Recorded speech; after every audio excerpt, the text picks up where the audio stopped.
நம்ம எல்லாரோட வாழ்க்கையிலையுமே நிறைய கனவுகள் இருக்கு.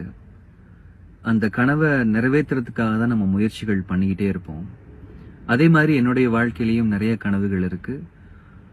அதுல முக்கியமான கனவு விஜய் அண்ணா கூட படத்துல அவரு கூட ஒரு காட்சியிலாவது நடிச்சிடணும் அப்படிங்கிறது என்னுடைய நீண்ட நாள் கனவு. நான் இரவு தூங்க போறதுக்கு முன்னாடி சாமி கும்பிடும்போது என்னுடைய வேண்டுதல் என்ன அப்படின்னா, எப்படியாவது விஜய் அண்ணா படத்துல ஒரு காட்சியிலையாவது கூட நிக்கிற மாதிரியாவது நடிச்சிடணும் அப்படிங்கறத என்னுடைய வேண்டுதல். அதை தினமும் வேண்டி வேண்டி வேண்டி நேத்தும் சரி, அதற்கு முத நாளும் சரி, அதே வார்த்தைகள், கடவுளை எப்படியாவது விஜய் அண்ணா படத்துல நடிச்சிடணும் அப்படின்னு வேண்டிக்கிட்டே தான் இருக்கேன். ஆனா அவருடைய அறிக்கை, இனி படத்தில் நடிக்க மாட்டேன், இதுதான் என்னுடைய கடைசி படம் அப்படிங்கிற மாதிரி சொல்லிட்டாரு.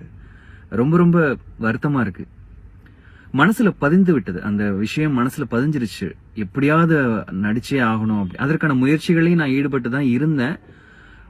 அது நடக்கல. எல்லாமே நேரங்காலம் தான் அப்படின்னு நான் நம்புறேன். ரொம்ப வருத்தமா இருக்கு, ரொம்ப ரொம்ப கஷ்டமா இருக்கு. இதையும் கூட சில பேர்